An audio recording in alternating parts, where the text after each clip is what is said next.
Hello, viewers. I'm SB, And I'm Amabel. and welcome back to Amabel Goes to Forex School, here late in this game of Humankind. So, I'm still not sure exactly how many stars we want to stick around for, but I do think it's at least some, right? Our opportunities to earn fame are getting a little compressed, and I'm just a little bit worried about Black being a full era behind us and also 2K behind us. So it feels like that's a lot of opportunity to earn fame that they still have in front of them yet. Which again is a problem we may resolve with guns. How dare you do a better job than me? the price you will pay. But for right now, we're having a different kind of gun problem. This kind of gun problem. So Right. we have discovered that this region is not actually owned by a city on this landmass, but in fact, if you look at the borders, is clearly part of their capital of Corral. So I think we're going to sail over to Corral and see what's what about that then. I think that's my current plan. So let's take unfortunately, our land units in boats, not super fast.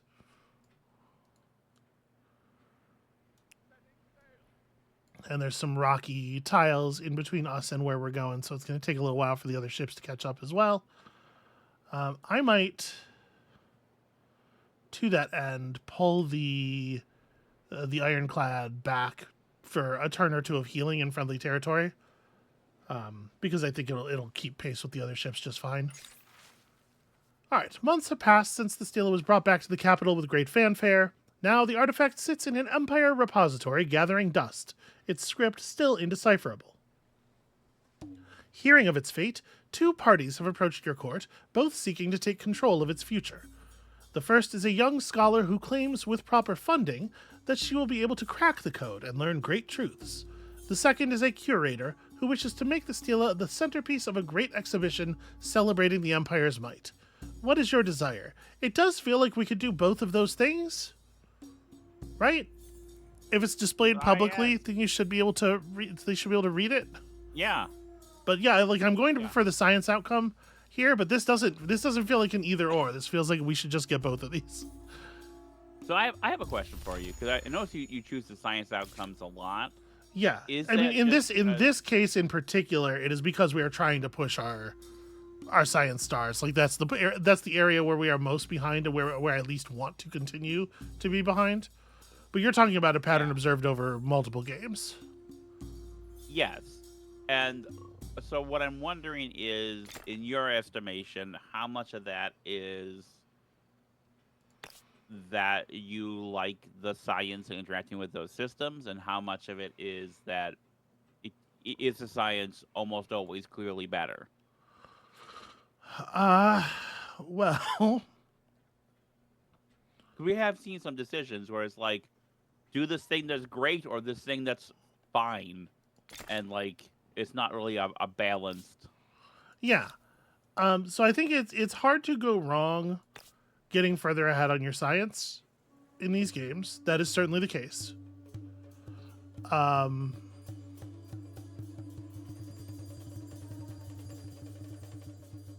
kind of want to own this tile. I wonder if I'd be better off building like a farmer's quarter. It's like 6 additional food.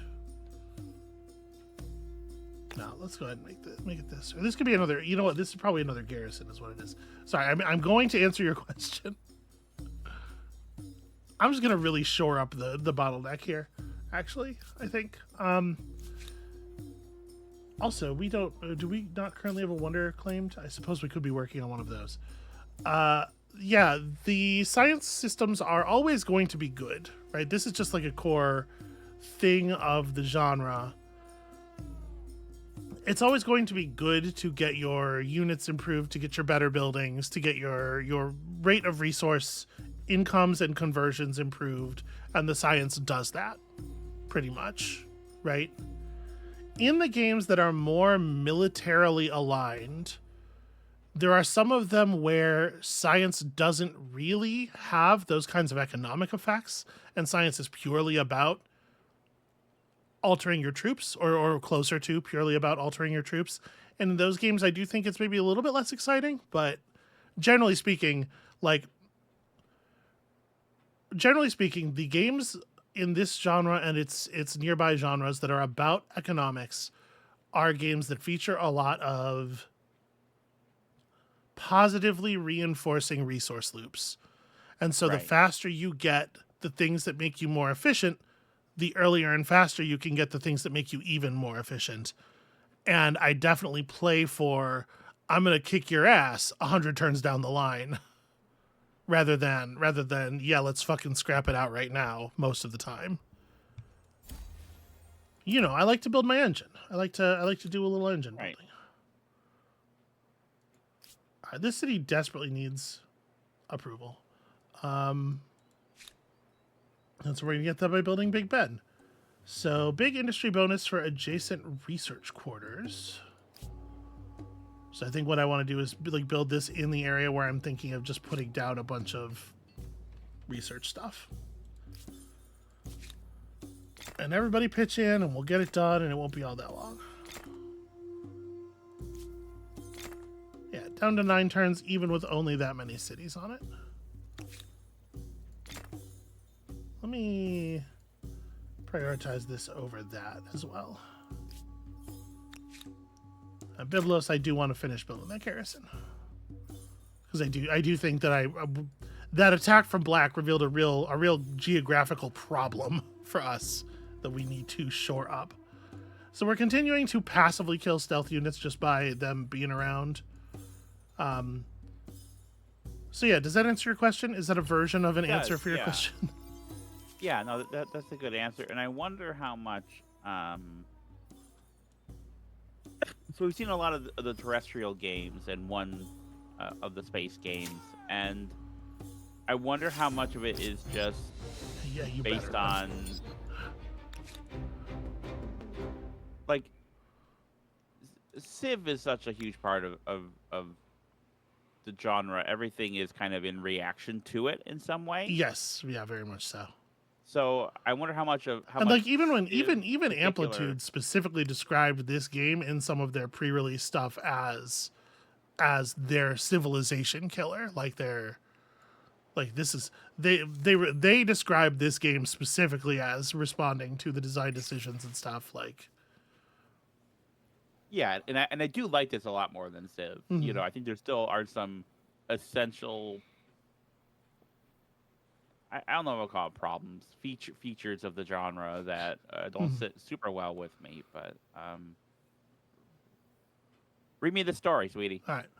The Stela has revealed its secrets. After careful, diligent study, the young scholar made a breakthrough when another fragment of the same script was discovered in a scroll containing a known ancient language. Astonishingly, as well as casting light on the culture, the script reveals a hitherto unknown mathematical theorem with applications in logistics and engineering. The ancients may be gone, but their knowledge will live on. All of our cities got +10 industry, which is cool. I think it looks like that may have taken a turn off of the Eiffel Tower in total. So that's something. But sorry, I was trying to offer buttressing logic there. I didn't mean to have you not actually ask your question. Go ahead. Well, so I wonder how much of it is like just how many of the things in these games are the way they are because that's the way they are in Civ, whether replicating it or reacting to it. So I wonder how much of that kind of the particular heavy goodness of the research and the use of those loops is an artifact of just, you know, that's how Civ is. Yeah. So this is very annoying. We are having to fight this manually because the fact that my my ground units are inside of the area of the battle makes the game treat them as units that are relevant for the combat. And did you see when I moused over the auto resolve? It had a bunch of these units dying as though I would involve them in the battle at all instead of doing this thing. So I have to do a manual resolve here to prevent the AI from throwing away my units for no reason.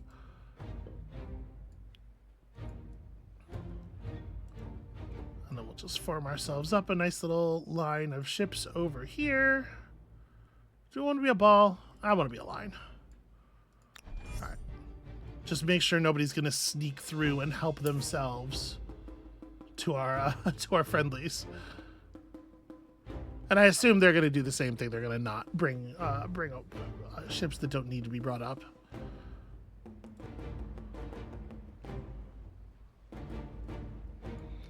But now we know we can bully ships that are very much outside the scope of this battle.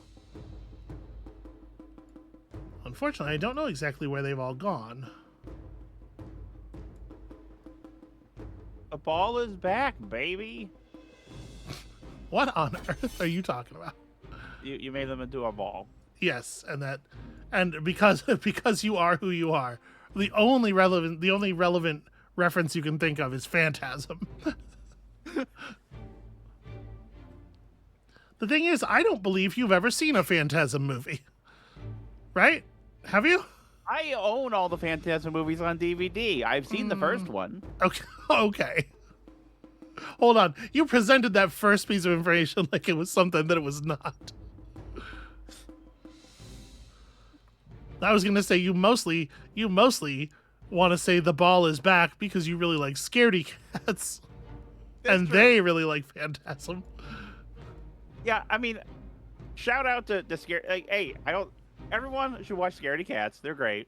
Scaredy Cats Great TV, channel. hosted by Mildred of Thought Slime fame. Yeah, but I mean, I'm really there for Bobby Yeah. more than anything else. Star at a channel. So this is what do you think about this? Like the fact that the AI can't be trusted to make like these kinds of decisions, and so I have to play this battle out now for reasons that like don't make sense from a playing this as a strategic board game or anything kind of place, right? Yeah. Are these quadriremes?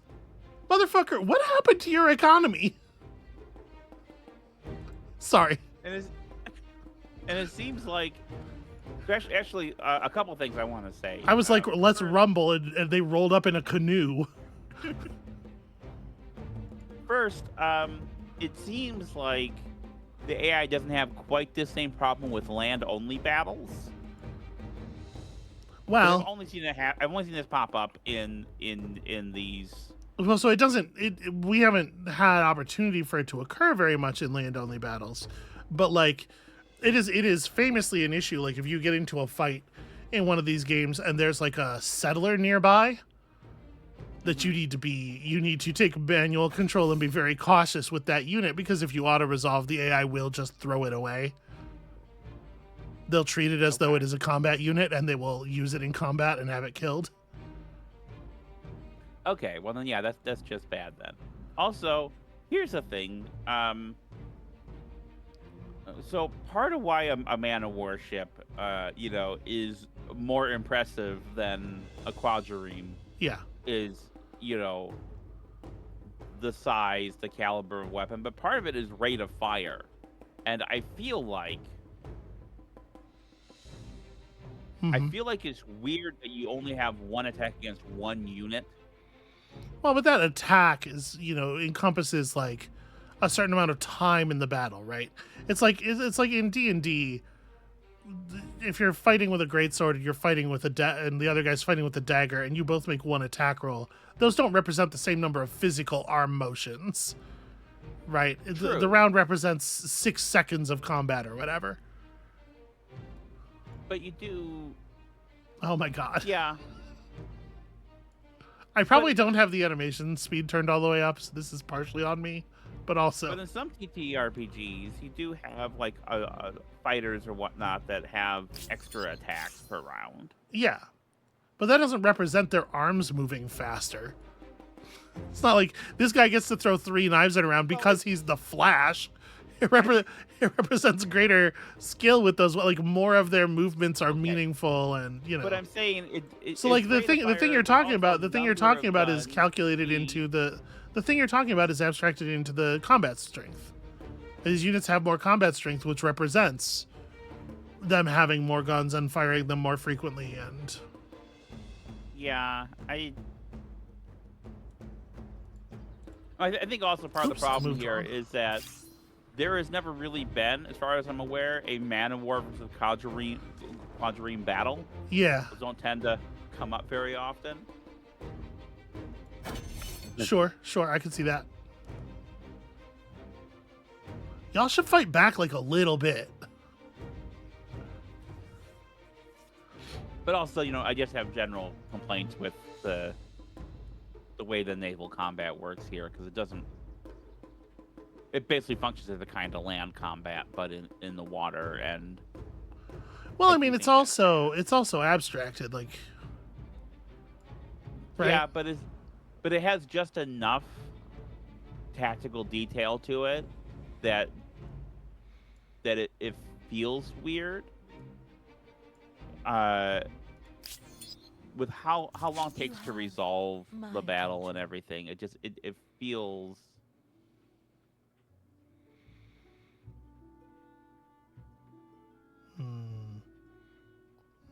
So I noticed that we're not even allowed to try to keep the city we have.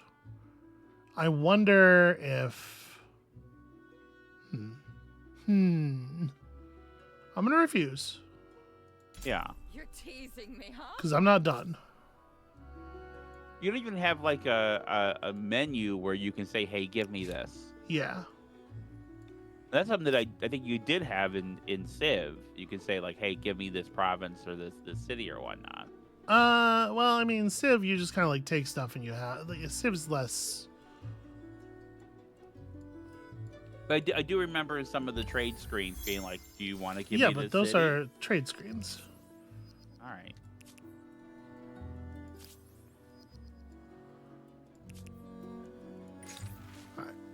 Irreligion, a new civic, irreligion.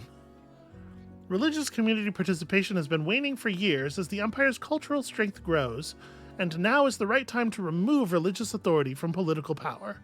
Should religion solely become a matter of personal faith, though, or does it still have a part to play in civic society? So this, I think, is an interesting, like, you saw this being represented in Civilization too, right? This idea that at the beginning of human civilization, people are not religious, and then religion develops, and then it becomes more and more and more important until it's like the major organizing thing of society, and then it becomes less and less important, and then you by the time you have this sort of like liberal modernity, religion has little to no role anymore, right? Yeah. And It's certainly a view of I history. think, yeah, I think that that's a little strange in that it views sort of like, I think it's a very rigid way of thinking about what counts as religion. Because, like, for example, in America, in the last 60 to 70 years, I would argue that religion is absolutely the dominant factor in people's thinking and voting and the way they treat others. But Yeah. it's not it's not Christianity the religion, it's what might be called the American civic religion, which serves all the same purposes and occupies all the same sort of thought space that Christianity might have in 1300, right? People don't think of it as a formal God and the church thing anymore, but the thought patterns of the humans that make up society, I think there's a representation here that something fundamental has changed, and I would argue that that is absolutely ahistorical. Yeah, I mean, it's a very. It's Go ahead, and then we're gonna talk about what this is. I think the point you made is really good. First and foremost, Yeah, but that expresses enough thoughtfulness that is not really present in most of these games. This one is more thoughtful than most that we played so far. mm-hmm. as far as like the historicals, we only played 2 other historical ones, but you know what I mean. Yeah. Um, it's more thoughtful than Civ, but it still has that kind of safe liberalism kind of like. I would love to see a fucking 4X made by like radical anarchists. They actually have a point of view that they're not afraid to express and recognize as a point of view. I would like to see like religion presented and critiqued in a way that has a lot more historicity to it. Mm-hmm. And I don't know if you're ever going to get that with the budgetary requirements and smallness of this genre. Well, so also just like the kind of people who see Civ as a thing they want to. Yeah. Okay, but like let's talk about this because this is kind of fascinating in in the ways that we were just talking about. What kind of irreligious society do we want? So let's talk about like what these choices represent for a second, right? Because we had like slavery. It's like, Yeah. what kind of slaves do we want to be cool with taking? And you and I decided that the only way we felt comfortable engaging with that was not to pick something. Yeah. Right. And both sides gave significant mechanical benefit, but it was like, actually, fuck this. Mm-hmm. The choices here are secularism or state atheism. One of them comes with a 10% bonus to your score gains for the rest of the game. And the other one comes with a 20% bonus to your score gains for the rest of the game. So to not choose secularism or state atheism is a really significant impact on your overall scoring potential, regardless of like everything else that it represents about your society. To not decide that actually, we're gonna buy into this like the fall of religion here. I think that's very interesting to represent that way. Like, what does fame represent here? Is fame the degree that your society is approved of by sort of like the modern historical view? Maybe. So if we pick secularism, we stay all the way toward the liberty side of this bar, which we do want because we're getting a lot of influence from our emblematic districts, so that's cool. Mm-hmm. We get a 10% bonus on future fame gains, plus 5 money on all our religious districts, and we do have quite a few. We lose the ability to enforce a state religion, to build new holy sites, or to pick tenets, and we become immune to religious grievances. And it's worth noting, this is an irreversible choice, unlike every other civic choice we've made so far. Okay. If we pick state atheism, it drags us all the way out to here, which is just bad. But it does come with a higher bonus on future fame gains. Replaces your current state... Really... Hold on. Go ahead. Replaces your current state religion with atheism. You lose the ability to build holy sites or pick tenets, which is the same thing here. All religious civics are locked, and some of the invested influence is reimbursed to you. And also, the civics are reversible. What were you going to say? Well, the 20% bonus is like, I understand it for the secularism. The state atheism one feels weird having the 20% bonus because if you look historically, if you look at it as like what does history think of your culture, your civilization? If you look at like when state atheism has been a thing, it's not generally approved of. People generally don't think it's sick and rad. This is purely mechanically to give you a reason to choose it. Yeah. And here is where that kind of friction comes up. Mm-hmm. Where like in order, like there are some things that are just less effective than others.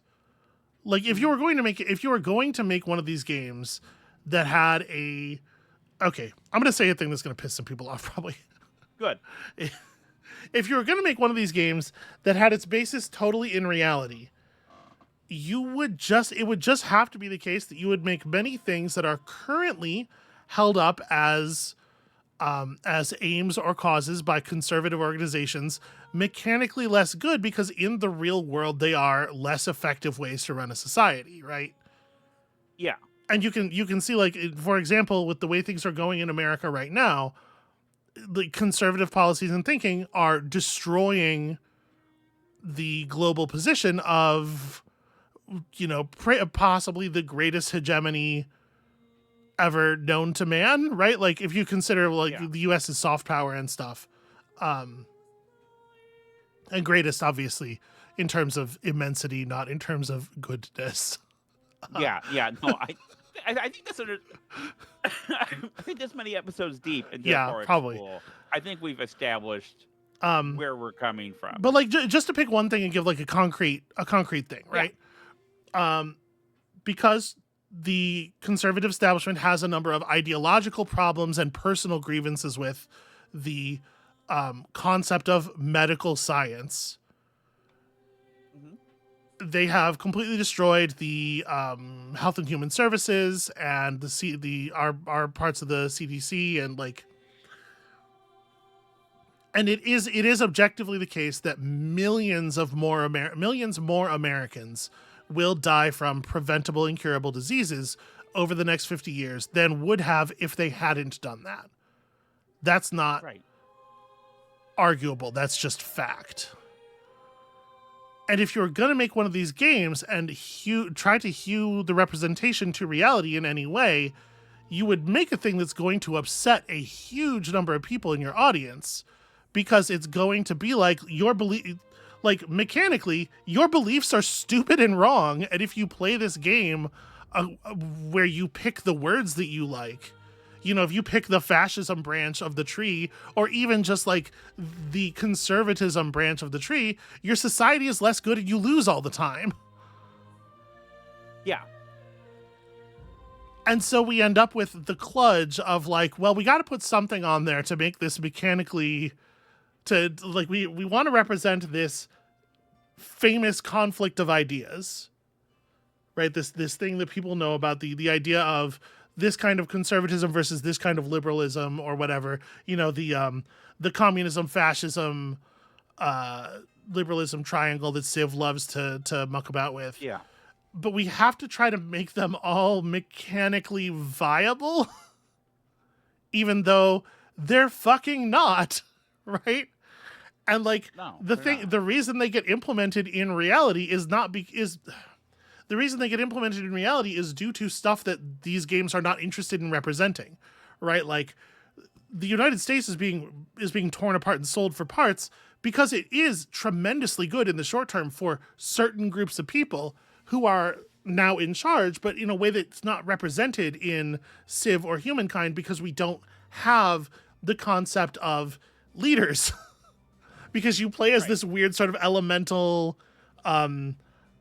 spirit of the country that would never make choices like this. Choices like this would never even enter into your mind because you don't have small venal human concerns.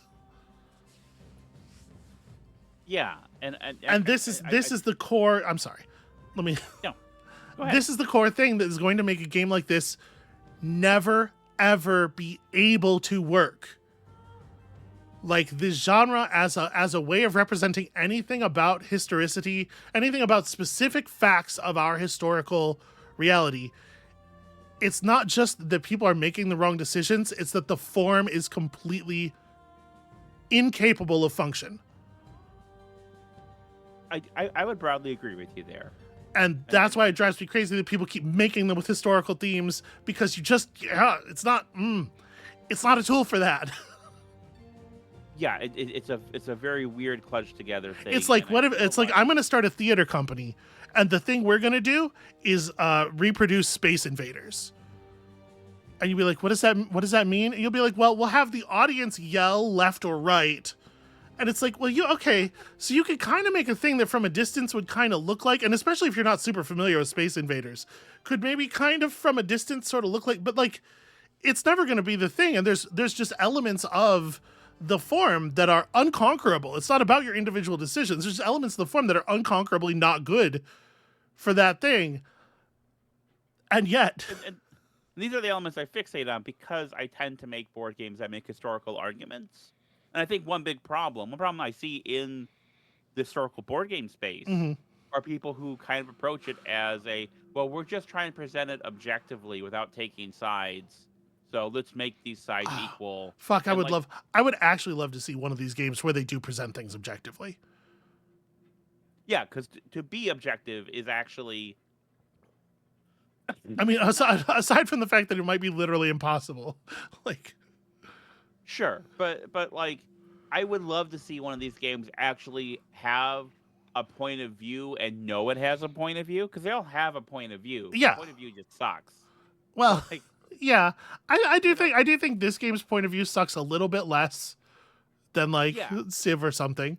But yeah, they all do have point of view, and they like is especially it is Civ's thing to like pretend that it doesn't, right? And I think Humankind is better about that too. In particular, I think like the Lucy advertising campaigns running up to it, I think made it a much better point of like this is the version of this is a version of history that has your hand in it, right? And it doesn't come across as much as being like about an objective reality of the what's the word I want here? Not majesty, but the prestige, right? That prestige of real history that Civ desperately wants to hang on to, despite the fact that it's super wrong and also gross. I really do like the way Humankind takes the piss out of it a bit. Like, I like this a lot better than Civ. I think the problems aren't problems that are endemic to the genre. That said, I would fucking love to see like a Mel Brooks History of the World version of a historical 4X. Okay. Yeah, just like make the fact that you're making arguments really explicit and just like, yeah. So here's the problem. I don't 100% know what these mean in terms of our existing tenets. I'm assuming that this one, lose the ability to enforce a state religion, will mean that the tenets we now have are gone because our whole state religion is gone. Whereas if we pick this one, I think we will lose the ability to build holy sites or pick tenets, but I think what we have built up might remain. And the tenets of our religion are quite powerful. Like, we're getting a lot of benefit mechanically out of that. Also, a larger bonus on future fame gains. Like, this is annoying because it will pull us toward authority. And I do think like that's at least a little bit of representing what you were talking about. Like, this pulls us in the direction of like an authoritarian style of government, and we will have to fix that with other choices that pull us back toward liberty. But I think that's not that bad. It's not that bad of an outcome. And I do want the bigger future fame bonus. Yeah, I mean, what I'm specifically thinking of is like the state atheism of the French Republic. Yeah.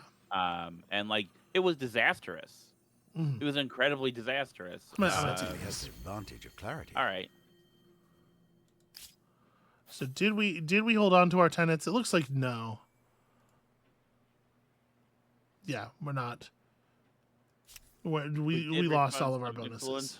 Where are we on the influence star? We have so much that it doesn't matter. As far as the stars go, yeah, they want such a large amount that it's kind of like cartoon. Like, we need to make another 16K. And we're pulling in 683 per turn now. We definitely lost a lot of income there. The doctrine effect for the Axis is now... Okay, hold on. Let me go look at that.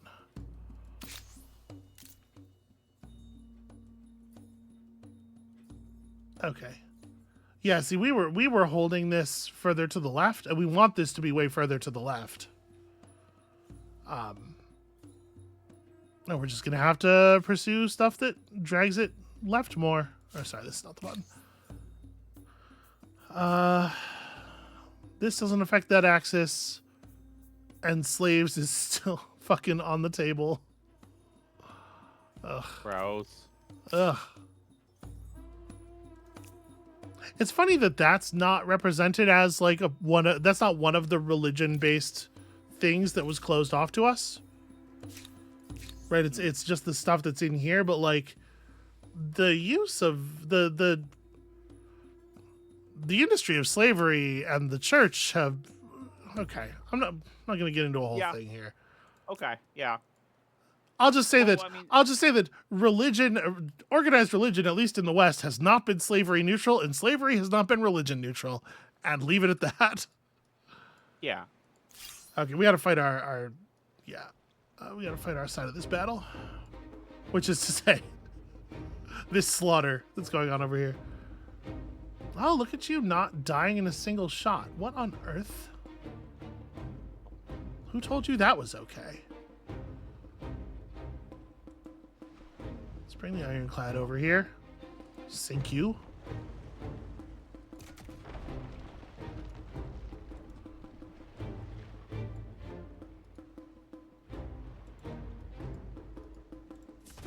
I appreciate it, at least like when it's our turn, you see we can like overwrite after we've started one animation, we can just have another ship start doing stuff. It is a little bit of a bummer that the AI actually does you move each of their units individually and like wait for one animation to stop before they take another. And I assume that is for player clarity, right? Because if they were to move all 5 of their ships the way we can, basically all at once, it might be a lot for a player to track. Yeah.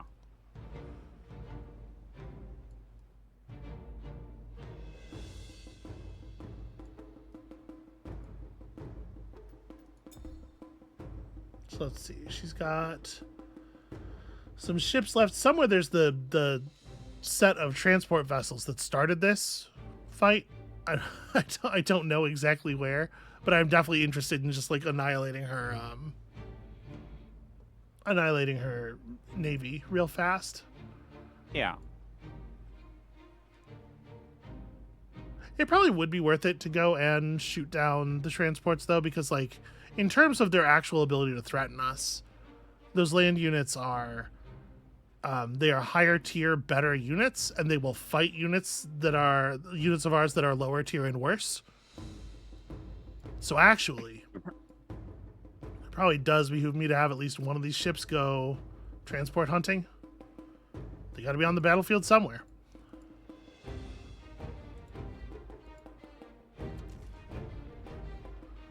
And you guys can finish this stuff up, I'm sure. Yeah, without the +2 combat strength bonus from my religion, we are no longer guaranteed a kill with our weakest ships. That's a shame.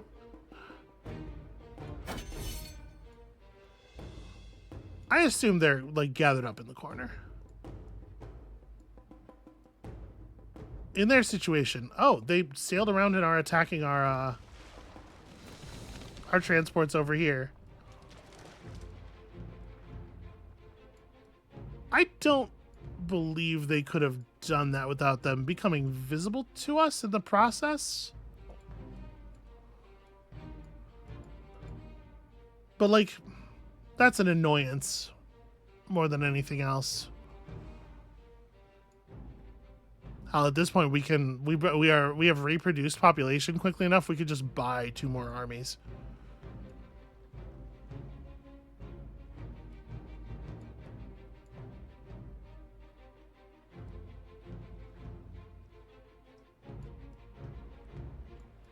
And then, like I said, each of these ships has to move one by one.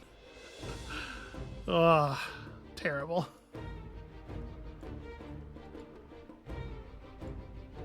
So you will still down whatever you shoot at. What do we do the most damage to here? It turns out it doesn't matter, they're all the same.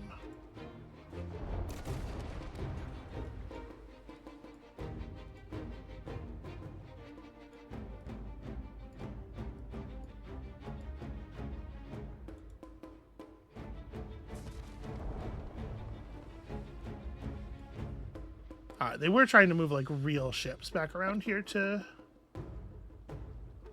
Okay, they did get a cog over here. So the question is... Now, do we want to bring forth... No, probably not. Like, we can move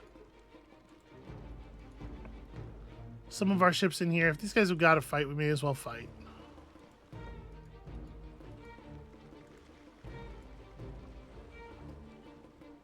Oh, right. There's a significant difference in the the class of our transport vessels.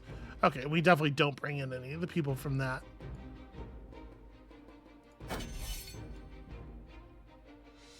Okay, so yeah, we're gonna lose some units for free here because fighting this battle the correct way would have been really boring.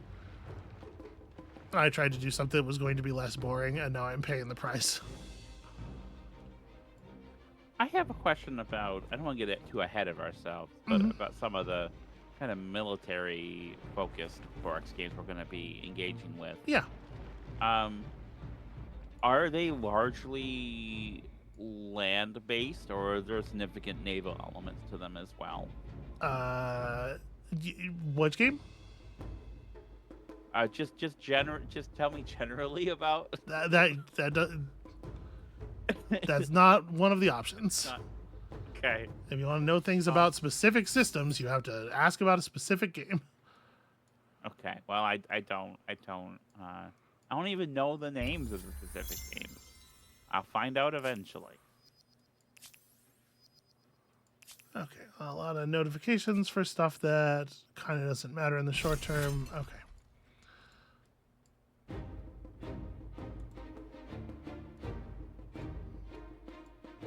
So let's drive up here and shoot at some nerds. Hit that nerd. Yeah.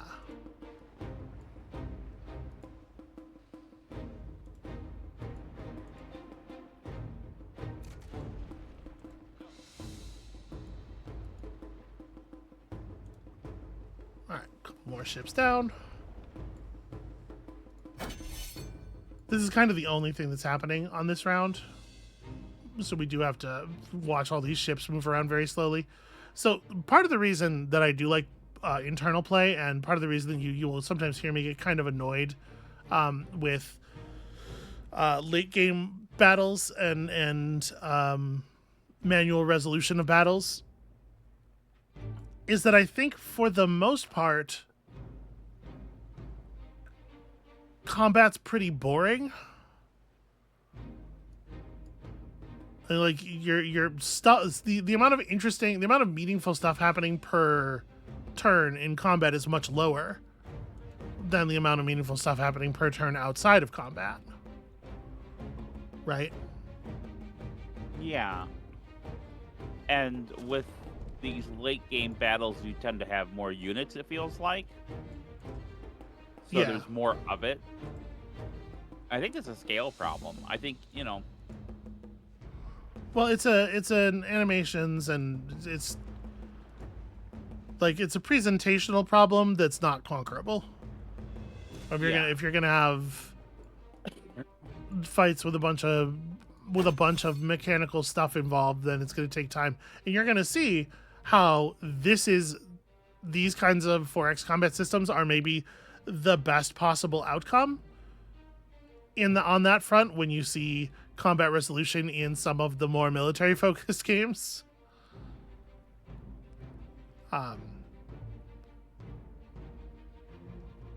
But yeah, just like for this battle in particular, we've had to spend 9 turns watching them slowly move large numbers of ships around. Right? And that's just like think about the number of turns we would have taken.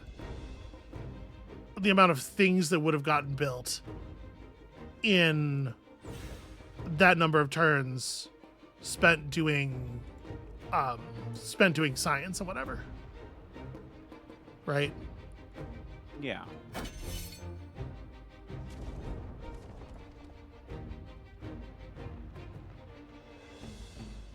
So this is to some extent, this is part of the answer to your earlier question about making the science choices and whatnot. It's because the game is way more interesting when you're when you're playing it that way than it is when you're doing battles. And that doesn't necessarily change in the games where the battle systems are more mechanically complex and thus more individually interesting. And again, that's the thing you'll have plenty of time to sort of come to grips with. I do find some of the battle stuff interesting, but I definitely feel like, again, I feel like this is a terrible system for naval combat in particular. You have such a weird thing about the naval combat here. Because if you're going to be having any kind of detailed decisions to make with it, then it should feel more like the thing. And I think they get it right in Endless Space. And that's about the level of decision making you should be making for a ship based cover. Really, I think that level of decision making would be fine even for a land based thing where like you could come up with a formation, they come up with a formation, and then the computer smacks them against each other. Like I think that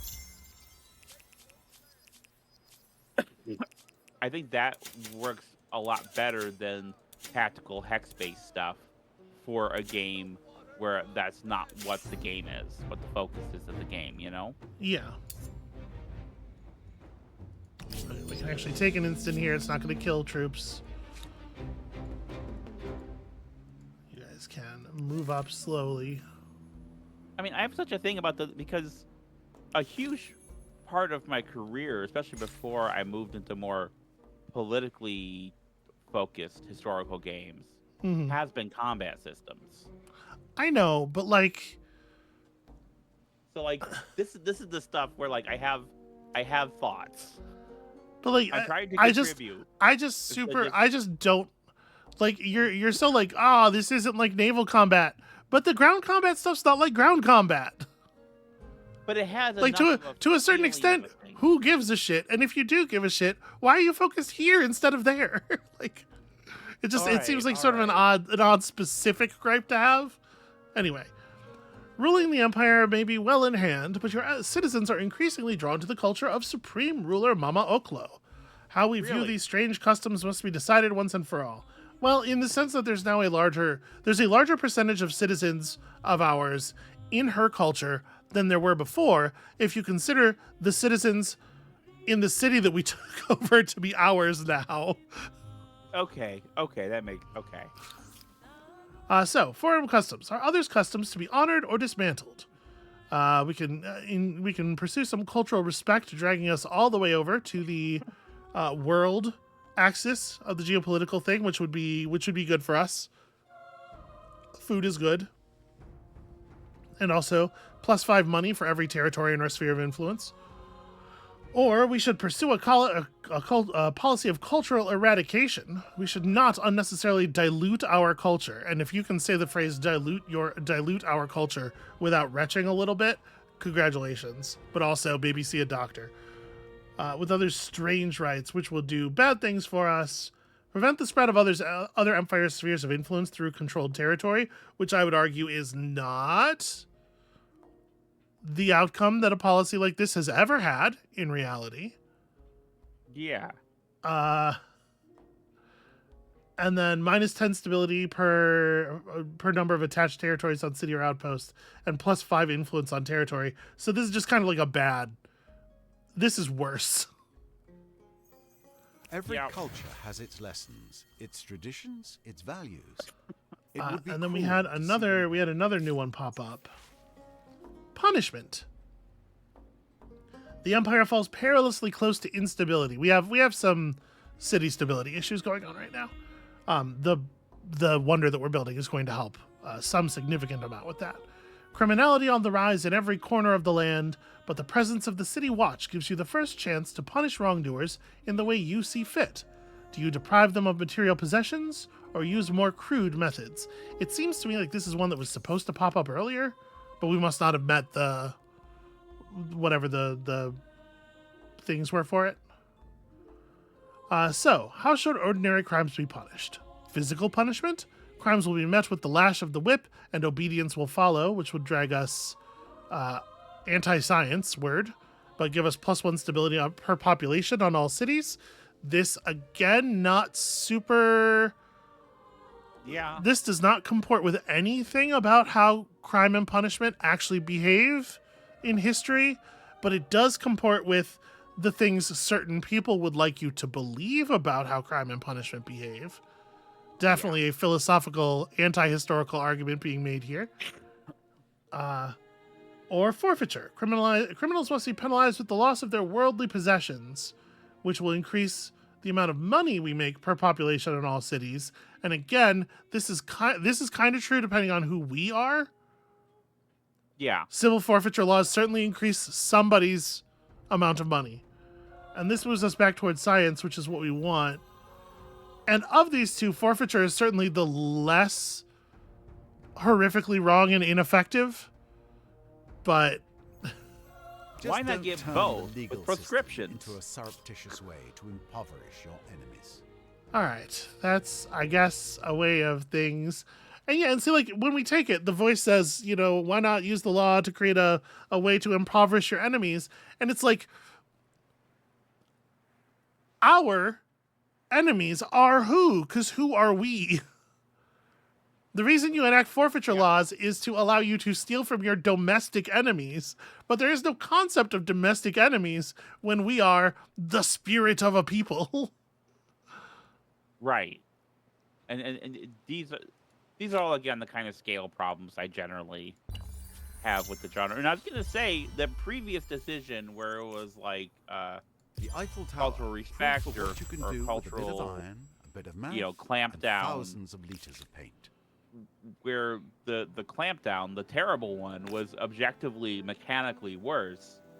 Like, I do like presenting a decision where the thing that is morally all right is objectively better than the thing that because it doesn't fall into that trap of trying to balance it. But then shit like this one absolutely does that, and it's like there's an incoherence that's frustrating. Yeah. But it probably comes from the fact that they have to do, I don't know, 1,000 of these. And it's not one person doing them. They have a team of people doing this stuff. Right. This is why my games don't have that many cards. Sure.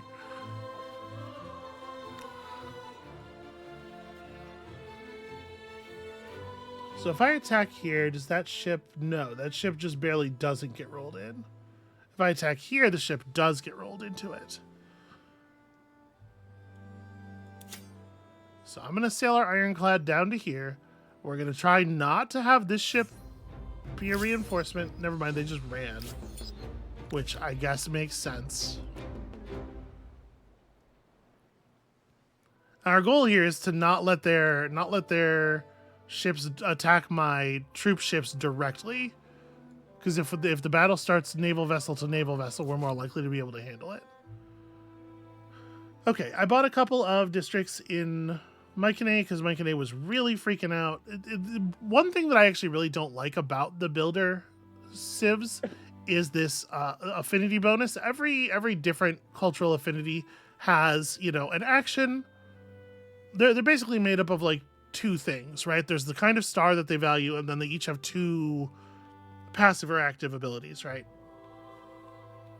The affinity bonus for this one is pride. Gain 10 stability when completing a district on a city, but it's a temporary bonus, but it makes it really hard to judge where a city's at a glance, because you always have to go, oh shit, hold on. Are they currently gaining the pride bonus? How many copies of the pride bonus does the city have on it? It makes it really easy to accidentally build yourself into a huge deficit, and then your pride bonuses wear off, and it's like, oh, my city's tumbling toward negative 25 happiness because it was obscured from me that it was unhappy in the first place because I temporarily had this bonus. And so when I should have been building stability up, I was instead doing things that brought it downward. This has to be built on coastal water, and there's no other problem, no other restriction. Sidon, Asandivat, Chang'an. Yeah, we lost a lot of stuff when we lost our religion there. All right, well, continuing to build up wonders seems like a reasonable thing to do. It's given us fame. Sources of fame are not to be overlooked. Okay, Black did move up into Era 5. Who did they take? How How do you do? Okay, they took the Never Zulu. cease the question. They are thieves. They've been doing some ransacking in their war against Brown, I guess. Okay. But yeah, so like I said, now we're dealing with the fact that like between the effect that I'm talking about and the fact that we had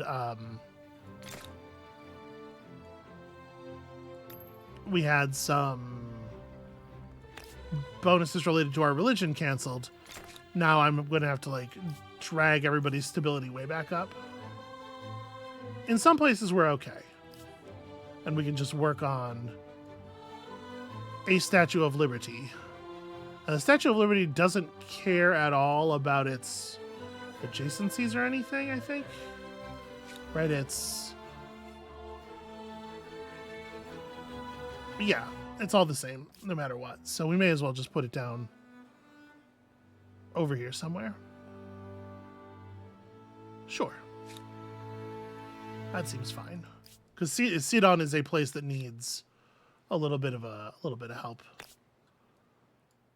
stability wise, and we will build one of these to help push up. Geez, even with that, we're still trending toward 5.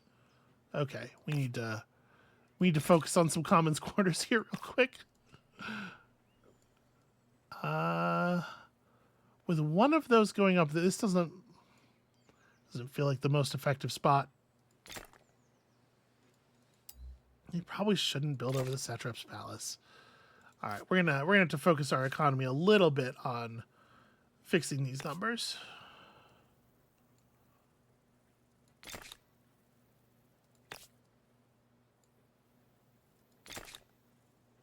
But what are you supposed to do when it's like, hey, 20% more fame? You want it? Yeah. Yeah, I want it. What, is that a joke? Of course I want it. I will say, going to a state atheism, destabilizing Yeah. the populace. Yeah, that makes... Yeah, well, again, that works. destabilizing the populace is one thing. Destabilizing the reins of power a little bit is a little more what's being represented here, right? Like... Yeah.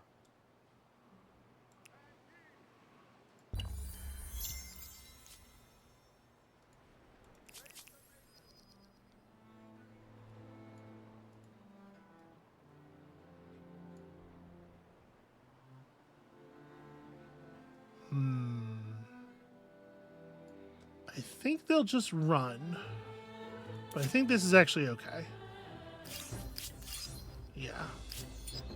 So that'll bounce those guys back, and they're a slow-moving unit, so it should take them a while to recover. Okay, now we're trending toward 80% here. I think one thing that makes the political models of these games really strange is that there's no internal tension. There's no like, because you are the spirit of the thing. You are the ruling class. You are whatever. Yeah. Because historically, if someone went like full state atheism, state secularism, even, there are going to be people politically who are going to use that for their political purposes. Yeah. And that's not modeled at all. Well, I might go so far as to argue that none of these games really model people or have any interest in the idea of people. Yeah. Which that's country not a country is a kind of big guy, and that's the guy that we play as. And then the population is sort of like a fluid that creates a population is an oobleck, sort of a non-Newtonian fluid that creates friction the more you push on it. And then, like, you know, like religion's a really great example of this idea. Like, you're talking about religion destabilizing a thing here, but like the way the game represents religion becomes increasingly powerful as it became more a part of the ruling structure, and then falls off tremendously in importance as it becomes less a part of the structure by which nations are formally ruled, despite the fact that probably, like, on a day-to-day basis, what it's doing for, like, an individual human doesn't change that much over either of those big jumps, because like, a person is a completely alien concept here, despite the fact that a person is the only thing that's happening in all of history. We've never really developed hive minds. Like, all that being said, yeah, I would love a game like this where you are a big guy like in Reyes, where your country's just a big guy. All right, mixed banners. Our armies reflect our history, who we once were, who we are now, how we fight, and how we appear to the wider world. But of late, some of your generals have expressed reservations about the diversity within their ranks. True, the multiformity of our warriors grants our armies a wide range of effective disciplines and weapons. However, your more traditionalist commanders argue that this same variety prevents our forces from fighting with one mind and introduces disorder where there should be order. How do you wish to be represented upon the field of battle? Well, what I think we should do is take those generals who are expressing reservations about the diversity within our ranks, remove their heads, mount their heads on pikes, and then carry those pikes at the front of the formation. And that'll kind of let everybody know what we're about. Diversify. Encouraging universality in our ranks will ensure a steady stream of recruits from the many lands we own, though more warriors means more rations. What? Or indoctrinate. Mandate that all our warriors are trained to think and fight the same way. It will improve discipline and decrease costs. What? This is just fully incoherent. Yeah. Yeah, this is just a bunch of gibberish. Encouraging universality in our ranks, I think they mean this in exactly the opposite way that I read it, for it to make any sense or to be part of the diversify option. What is the word universality doing here? Because I think, like, the most critical part of the word universality is the uni. Yeah. Right? Okay. Well, none of these options make any goddamn sense. They're both just kind of bad for us right now, honestly. Yeah. I think I take parsimonious because minus 14 science is such a small penalty. I don't really want to drag this. Well, it doesn't change our quintile, so I guess it doesn't really matter. But that's a dumb fucking set of options for representing that thing, no matter how you slice it.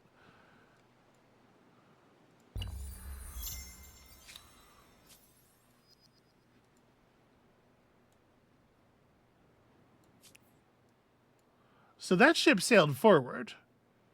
They're still on retreat sickness. They can't run again, if I'm not mistaken.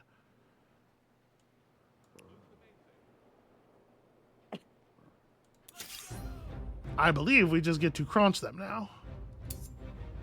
But it will kill all of my reinforcements. What if you don't have the reinforcements? Can you just have them? So I have them not auto-selected and not auto-deployed, and in hopes that will make that be that way. But I can't just like take them off the list the way I could in Endless Legend, which means that the instant resolution will use them regardless. So we do have to manual this battle.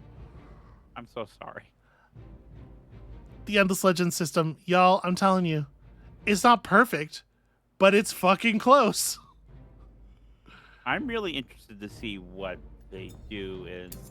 I hear there's a new Endless Legend game coming out. Yes, I have heard that it is on the... Okay, so it started with them on the table, even though they shouldn't be. Fun. Well, let's put them in the back. Nope, sorry, that's the wrong ones. We're going to put them in the back. We're going to play some level of defense here. Obviously, like, we have a tremendous amount of ability to control enemy access to these units. Actually, we're going to put them even further back here. And we're going to... Like, it's kind of silly, the concerns you have to have, because what our ships should be doing is pressing directly on the enemies. But what we have to do is pretend that these ships are over there and have our ships advance on the enemy ships from here, right? Yeah. Okay. End deployment.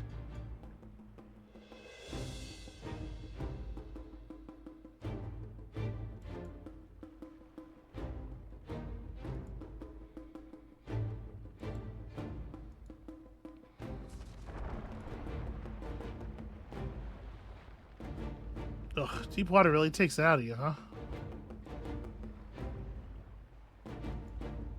Yeah.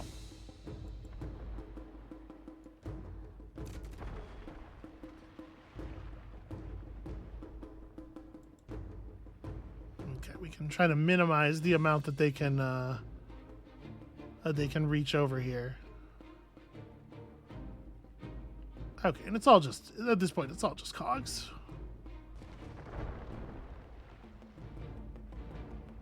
But like the idea that this is the result of us attacking their transport ships is very strange to me. They're trying to like create some kind of in this battle create some kind of like payoff to the idea that like if our ships are being aggressive, they're not staying back and defending the transports, I guess.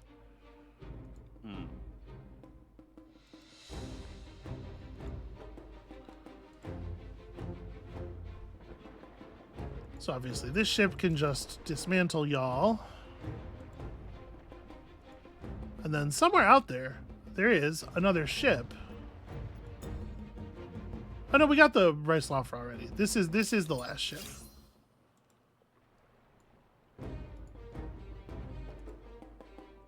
Yeah, so I think like some of the like you have to come at things with the idea of looking at them from a fairly high eye, right? And that's going to create some large amount of abstraction. But it does sometimes feel like the amount of abstraction is like it's a little too much, maybe. I don't know what the long-term solution to that is. Like the long-term as in like design a better model kind of solution. Yeah. With 15 commons quarters, providing myriad intoxicating delights, people's opinion of their leaders will either be very good or very incoherent. I will say it's crazy that this is the default subtitle space if you're going to have information in the UI that only appears here. Those subtitles have to be moved up, or they should be like in that spot but in the top part of the screen or something. Yeah.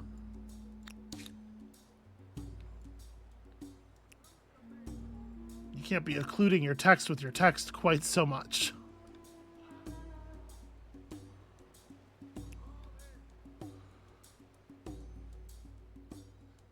They are still building quadriremes. This has got to be an economic thing, right?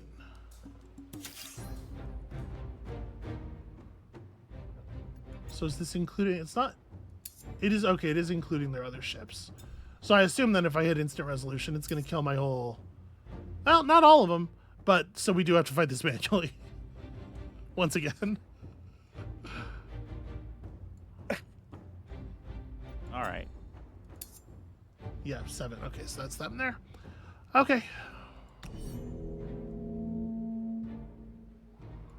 Why?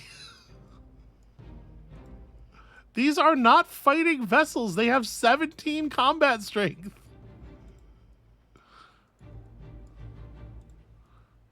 All the way back in the corner. You guys live here. And these guys live, you know, like hereabouts at the very furthest forward. Because we have a lot of defense to play. Well, they're going to be starting down here. Like this unit is in this space, but I think it's going to reinforce from this space. Maybe not. Maybe if we park something on top of them, they won't reinforce, but I don't actually want to do that. I do want them to come in.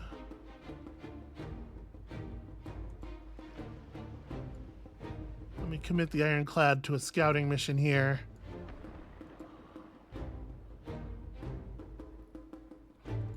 Somebody's going to just sit in the pass. And I guess you're with the Ironclad. Let's see exactly what they do.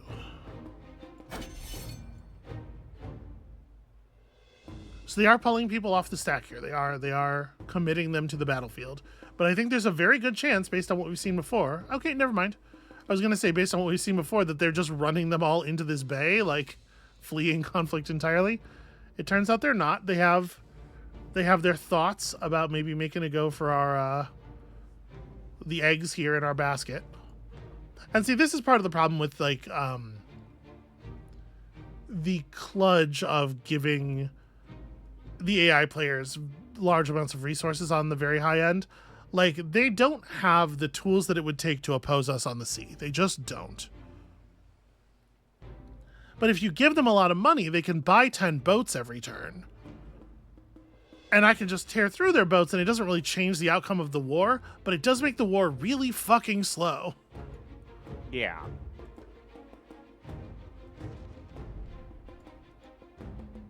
And that's a big issue for me. Perhaps the greatest sin that you as a developer can commit, wasting my time.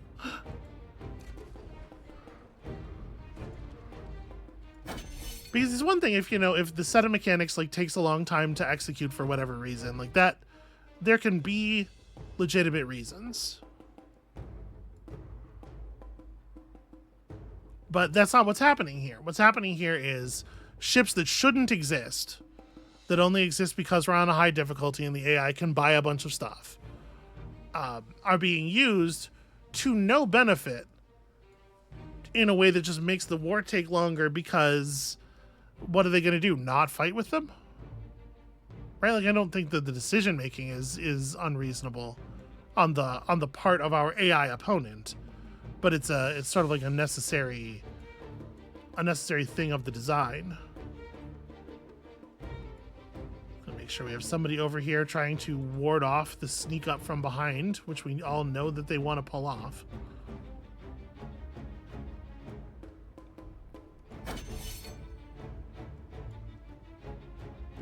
Because we saw them do it last time. So theoretically, they have, what, like 2 ships that aren't represented here? Yeah, they have. That's right, those quadriremes. And also somewhere there's a crossbowman in a transport vessel.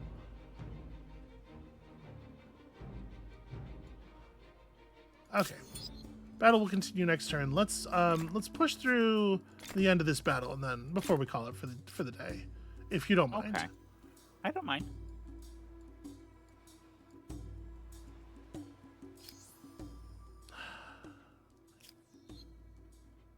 Gosh, it is taking a long time for us to approach these other stars.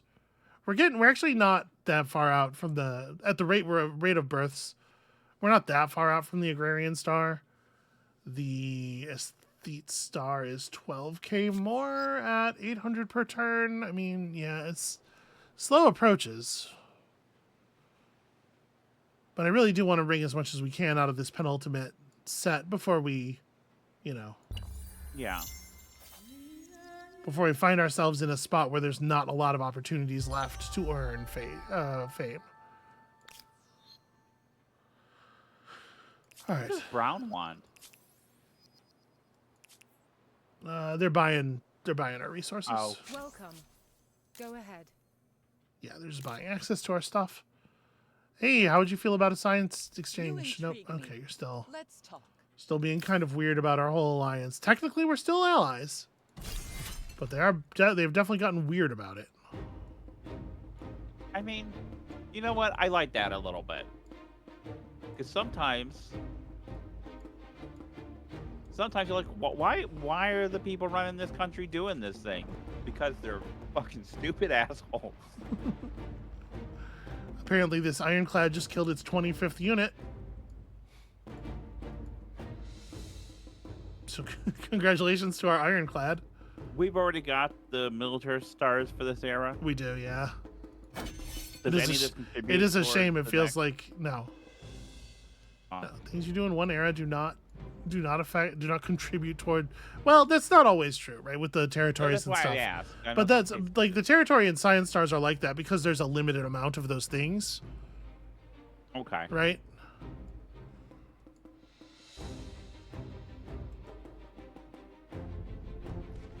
When we shoot at them while they're adjacent, they do get to do some damage back, which is why I'm not trying to do that generally. And I don't know exactly where their quadriremes are, so I'm trying to be cautious as we fan out here.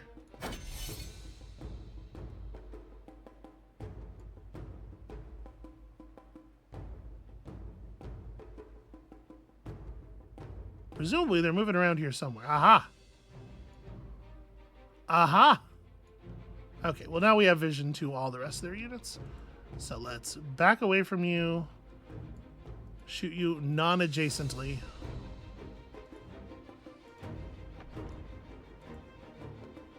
Yours non-adjacently. Sow and Bones. Okay. Well, that's not my experience of you. You're usually quite adjacent. I think it depends. Depends on You're very- who you are. Well, for me, you're very snuggly. I like that. You are good to snuggle with. Amabel, you're destroying my legend here. Nobody's going to believe that I'm fearsome now. Nationhood researched. Yep, we're just now figuring that out. What the fuck does that mean? I mean, to a degree, the idea of modern nation states really can be argued to come out of the Westphalian settlement, which is like 16. Oh, I should know this. 16, like 48? 1658? Hang on. 1618 plus 30, 1648.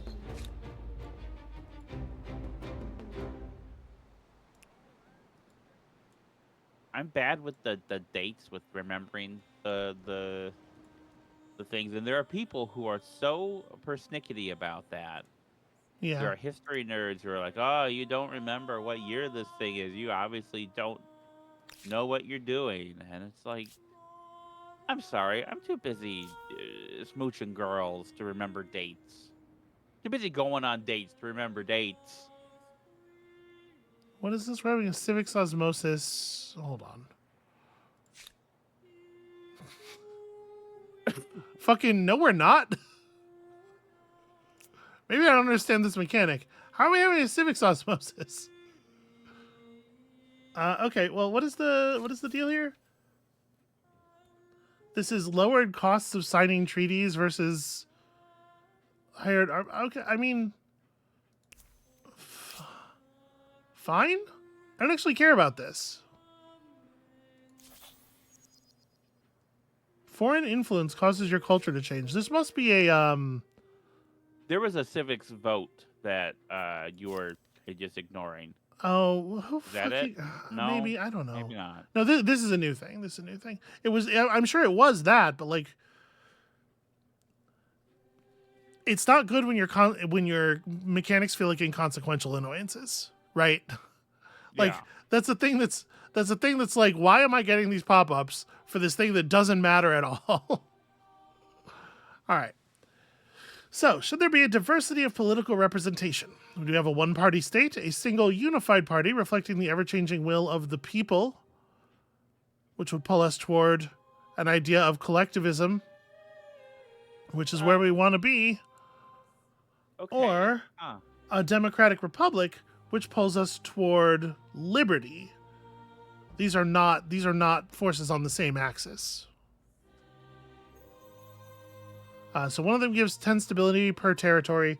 One of them gives 5 science on research quarters for each adjacent commons quarter. And 5 money on market quarters for each adjacent commons quarter. This is better for us on both counts, I believe. Yeah. Are occasional bouts of chaos a small price to pay for liberty, free speech, and opportunity? I think describing them as chaos is pretty fucking loaded in the first place, frankly. Yeah. And you are here because That is very. The word chaos gets bandied about by like the people in charge a lot when it's it's usually a pretty dramatic overstatement of the thing they're describing. Yeah. What they mean to say is you're fucking with my certainty around my money. So I know I said we were finishing that battle, but like I'm trying to get these guys over here. If you don't mind another turn or two. Oh, I know the war can be ended. I'm plenty ready to end it. A rebellion? What do you know? The population really is revolting. Okay, that line was not, I think, supposed to play there. Because that wasn't the thing it was responding to. Text. Yeah.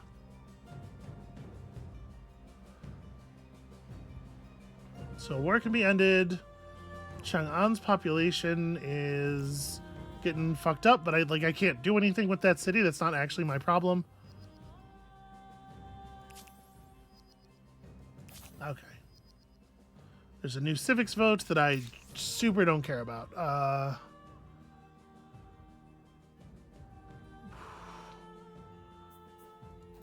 Sure. Okay. So this here is a bunch of transport vessels. They are trying to move an army across the ocean. We do not have to allow that.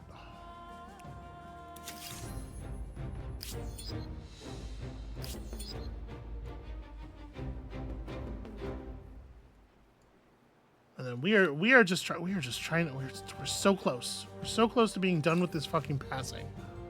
When people choose retreat, is it automatic that they retreat? What do you mean? When people choose retreat, they have manually chosen retreat. Yes, but is it... read this thing and I'll try to rephrase it after. Okay.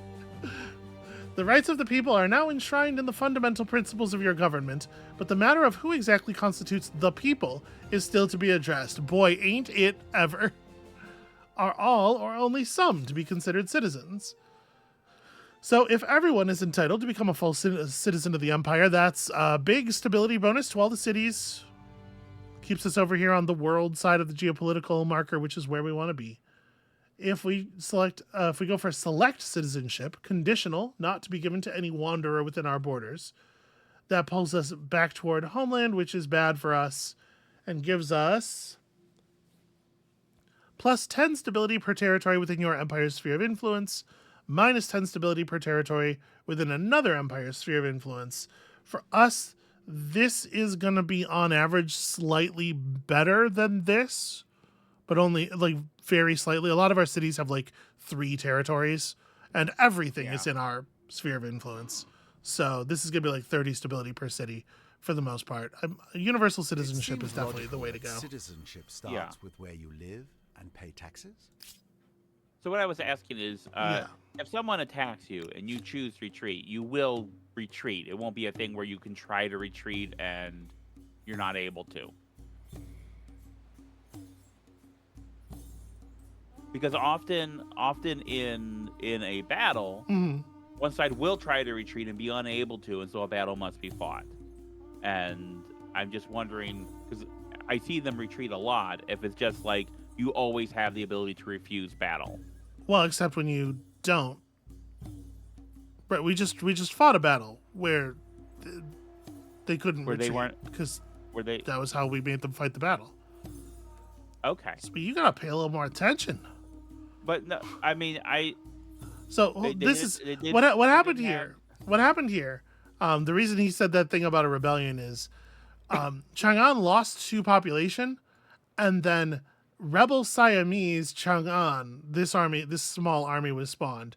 So he set a line. It put the text for a different line on the screen, but the line he said was referring to this thing, which we didn't fully get a notification about. We got a notification about the population going down. We didn't get a notification that says there was a rebellion because we're not really in control of the city. But there was a rebellion, and then he responded to that thing that we didn't get a notification about, so it seemed like he was coming out of nowhere. Yeah. Now, I remembered that they couldn't retreat because they had already retreated previously. Yeah. So they were... Yeah, I remember that. Yeah. I wasn't... Okay. So that's the situation where they couldn't retreat. Okay. If your question is about, please, please feel free to reword so that I can understand precisely what you're asking. And Is this is that the only again such a situation. Is that the only situation where they would not be able to retreat? Maybe, I don't know. Okay. If you attack someone and there's no tiles for them to go back to, probably they can't retreat. Okay. But I mean, you've seen at this point dozens of battles. Yeah, and either they retreat or they don't. I didn't know if there was an attempted retreat mechanism or not. No, if you can't retreat, the button is grayed out. Okay. That's the question you were asking. Yeah. Okay. That's the question that I was asking. Again, because I'm coming at it from being someone who's designed a lot of combat systems, and when you are trying to engage in battle with someone, the question of whether or not you are able to retreat and should you attempt to retreat Is not necessarily known ahead of time. right. Yeah. So I don't know what I don't know, you know. Yeah. So yeah, this system does not include any uncertainty of retreating. Most of these kinds of games don't. And you know, there'll be some amount of damage taken on retreat. Often that doesn't happen in this game, but you saw that in like Endless Legend and Endless Space. As a way of limiting retreating. In this game, the units get like a status marker on them that says "I just retreated," and that's the way they limit retreats instead. It's very common for there to be some kind of way of limiting how much you can run away. Okay. I don't understand how the auto resolver thinks we're gonna lose all of the like. This is a kind of math they need to fix. I understand that they are not simulating the battle in any way; they're just doing math, but they gotta fix their math. I mean, are they still updating the game? To some degree, I think. All right. You gotta understand they've had a tumultuous period over there with the now Sega owns us, now Sega doesn't own us. Like a lot of stuff's been real bouncy for them the last few years. I come bearing steam. An inventor engineer ostracized from her own country on account of her religion has come to you. Yeah, well, we're gonna be super cool about that. We've decided. Has come to you offering her scientific expertise. She wishes to settle in the city of Cusco, where she believes she could work productively. Her pioneering work on the fundamentals of engines could be vital, but the fact she's not a follower of atheism could make things difficult. What do you say to her? Huge, writ large example of the thing I was saying earlier. The only way that a person can exist is inside of this like tiny narrative window, right? Because there's no understanding of like a life where a person is persecuted for a set of beliefs and has to become a refugee. Right. Right. Refugee systems in general in these games are terrible. I mean, like, okay. Anyway. Two things. Yeah. First of all, I am regretting that we chose atheism because otherwise it would say she's not a follower of giant crab time. No, we would not have a state religion otherwise. Okay. I don't know what the fuck it would say that. No, I mean, if we hadn't made any choice at all. This is the only... Oh, okay, if we hadn't made any choice at all. Okay. Second thing? Second thing, I do feel like it's really weird that these games don't do some kind of modeling of people and factions, because it feels like the computer could do that. Well, so like Endless Space 2 is the closest I've seen to that. Right, with its like the different ethnic groups, often different species, but not always different species. Sometimes they're ethnic groups within a species, as you see with the like there are a couple of different factions of humans. Yeah. That have their different political concerns in a very simple, abstract way, and their different outputs. And I like that system a bunch. I really, really like that system. The idea that a population unit has a certain identity, it represents, some number of people who are, immigrants from they're immigrants from China, and so they have perhaps these, like, I think just mashing it down into citizens really does not do a good job, and especially trying to act like religion is a thing that is a feature of cities and geography instead of humans is always going to lead to this incredibly clumsy shit around religion where like things just don't make sense, right? Listen, any inventor of any creed can become one of our citizens. Cusco is ready to welcome her, and that for some reason will cause 2 of our cities to produce extra science for a while. Not sure why just 2 of them. Or she's a traitor, or worse, a spy. In either case, she should be imprisoned with maximum fanfare. And see, like, this could be a legitimately interesting question. Is she a spy? She could be a spy. Except we know mechanically that she's not. because there's no future narrative event. Yeah, like we know that this is nonsense, and it's just like, do you want stability or do you want science? And the answer is I want science. There's a degree to which these 4X games, these computer games, are board games. Yeah. I'm using board games to refer to the kind of The Statue of Liberty ways is a and towering models symbol of things. unity Mhm. and inclusion. And I feel like if they And was were the most a bit generous more gift. computer gamey, I look at something like, I've watched a lot of your Caves of Cud series, Yeah. and there is such texture to the various procedurally generated peoples within that, and you could do something closer to that, something a little like that in a game like this. It would make it so much richer. Yeah. It's really weird that they don't, especially with the budgets that they have, because like Civ is not a scrappy little indie game. Yeah, certainly. I feel like I am earning my keep here. Was there ever any doubt? I mean, sometimes. Okay. Well, I'm sorry if I have contributed to that feeling. So let's see. They have a it's not so couple of much you, units it's- nearby. And they're militia. I'm sorry, go ahead. It's we are like 40 or 50 episodes into 4X school altogether, and like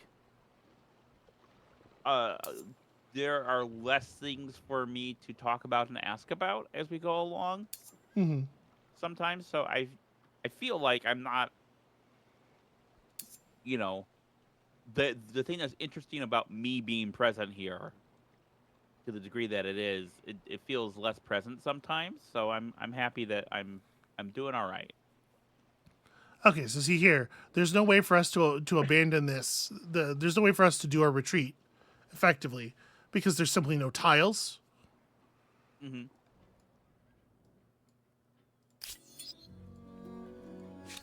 And you are here because...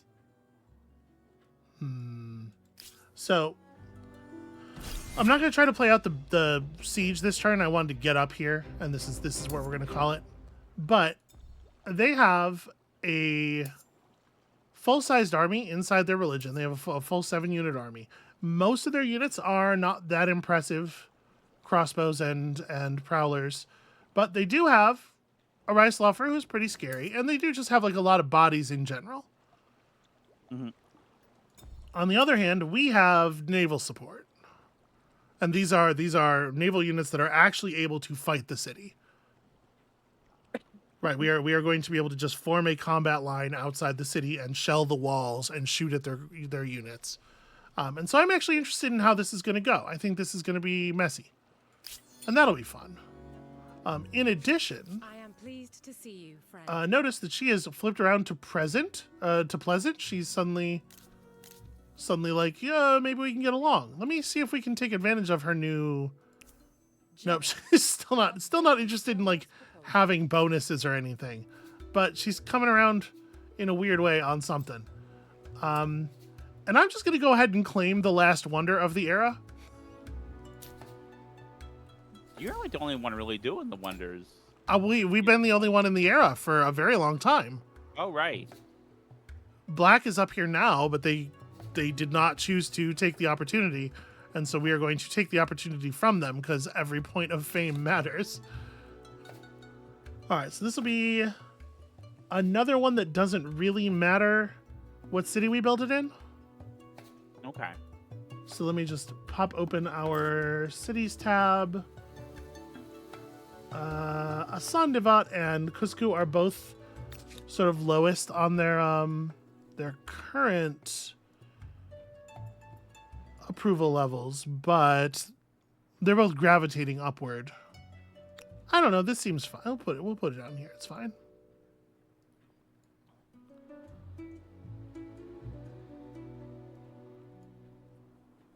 Yeah. And we'll commit most of our cities to building that as quickly as possible. And I do think we are rapidly reaching. Let's see. We're rapidly reaching this aesthetic star. Like I said, we're over 1,000 points of influence again. So that's going to be 7 turns to that if we want to stick around for that. We are 6 technologies away from the scientist star, and we have been hacking away at this particular path for some time now, trying to get to electricity. And we've picked up the things on the way to electricity. We can now make nature reserves. Our home guard units are significantly better. But really, like, coal generators are going to be significant. The coal plant is going to be quite significant. It's going to cause each of our makers' quarters to output pollution, but it's also going to cause us to output a tremendous amount of industry. And then from there, guerrilla warfare to trench warfare. And Amabel, it's finally going to happen. Yeah. We're finally going to have access to our elephants, which I knew you were very excited about. And then we'll be in a position where, like, going into Era 6 will actually mean we can start researching Era 6 technology. Okay. Although we do also need to, like, get a hold of oil, and there's a lot of other things. Microbiology would be really good to pursue. Mass vaccination gives plus stability per population on all cities. That's an odd way to model mass vaccination as, like, a health concern, right? Like, yeah, way fewer children die, and that's stability, not like a population-based effect. Yeah.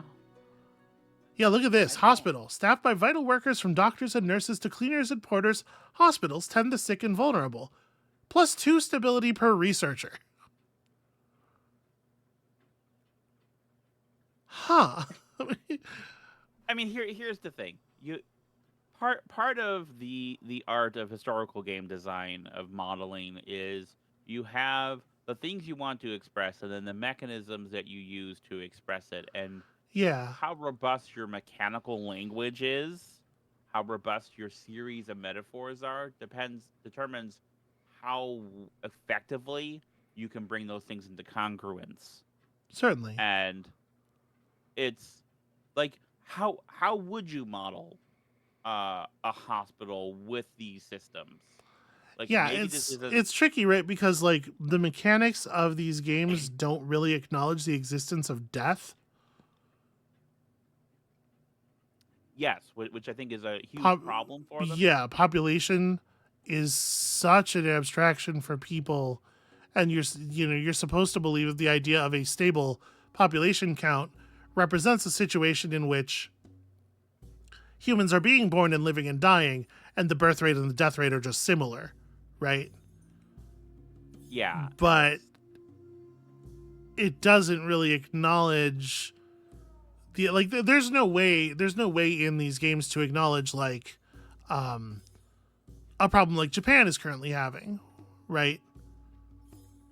With an aging populace, or like the US is having with the boomers, right? The baby boomer generation getting older is dramatically reshaping our economy and what stability and economy mean within this country, and the kinds of things that our leaders are having to prioritize and run on, because because our society has so many old people in it, specifically, not just the number of bodies, but what percentage of those bodies are 60 years old or higher.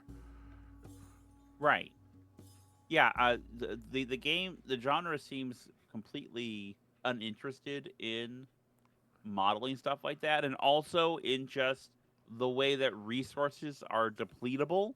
But that's something that I keep coming back to because it drives me nuts that this tile provides this resource for thousands of years. That's not how that works. You know, mineral deposits are not infinite. I mean, it can be depending on what tile means Yeah. and what resource means. But yeah, so like, how do you model a hospital? Like, what is the thing? What is a hospital in real life? It's a place where we stave off death, right? Like hospitals are about taking people who would have died prior to there being hospitals and making them not die, and that's illness, but it's also childbirth, right? Like if you think about maternal mortality rates,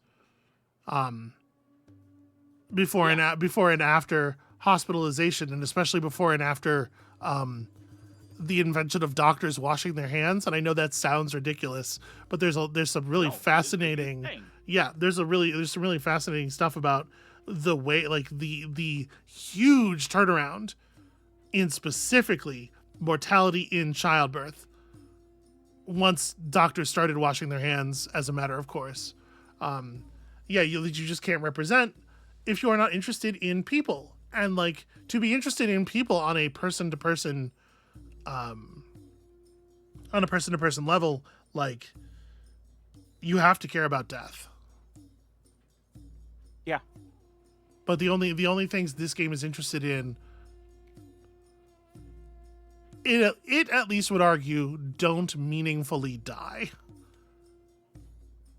Yeah, and there's a certain degree to which this whole genre is invested in a fiction, a fantasy of infinite growth. Yeah. Baby. Those are problems I have with the genre. Yeah, I hear you. You know. All right, that's got to be it for us for today. It dragged on a little bit, but we have established ourselves on this other continent. I'm a little worried. I didn't realize how large the city was. And I should have known because the AI does this.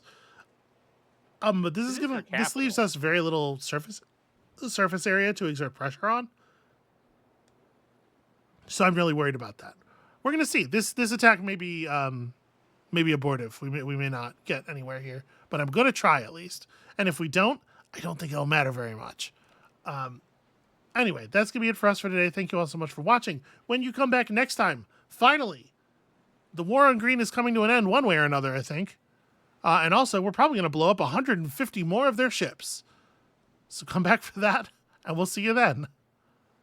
I think this is our best episode so far.